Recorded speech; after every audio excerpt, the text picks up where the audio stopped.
কেপটাউনে toss হেরে প্রথমে bat করতে নেমে পাকিস্তান তোলে ৩২৯ রান। দীর্ঘদিন রান খরায় থাকা বাবর আজম অবশেষে হাসলেন। ২২ ইনিংসের পর দেখা পেলেন 50। ৭৩ রানের ইনিংস খেলে রিজওয়ানের সঙ্গে গড়েন ১১৫ রানের গুরুত্বপূর্ণ জুটি। রিজওয়ানও খেলেন ৮০ রানের দায়িত্বশীল ইনিংস। তবে আসল তাণ্ডব চালান মিডল অর্ডারের কামরান গুলাম। মাত্র ২৫ বলে 50 করে ৩২ বলে ৬৩ রানের বিস্ফোরক ইনিংস খেলেন তিনি। শেষ দিকে সালমান আগা ৩০ ও শাহিন আফ্রিদি ১৬ রান করে দলকে পৌঁছে দেন ৩২৯ রানে।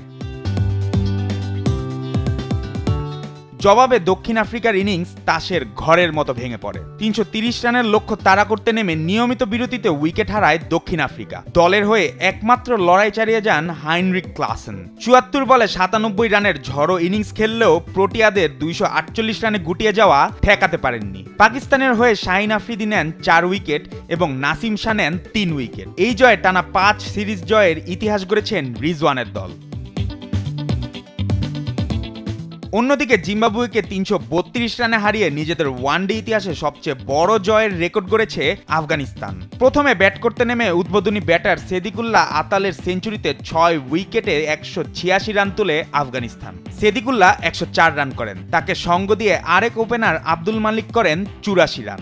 ১৯১ রানের ওপেনিং জুটি দিয়েই ম্যাচের নিয়ন্ত্রণ নেয় আফগানিস্তান। জবাবে জিম্বাবুয়ে ইনিংস ছিল ধ্বংসস্তূপ। মাত্র ৫৪ রানে অল আউট হয় তারা। আফগান পেসাররা দেখান বিধ্বংসী রূপ। সন উইলিয়ামসন ১৬ ও সিকান্দার রাজা ১৯ ছাড়া আর কেউই ২ অঙ্কের রান করতে পারেনি। আফগান বোলার গাজানফার এবং নাভিদ নেন ৩টি করে উইকেট। জুবায়ের নূর, স্পোর্টস ডেস্ক, দেশ টিভি।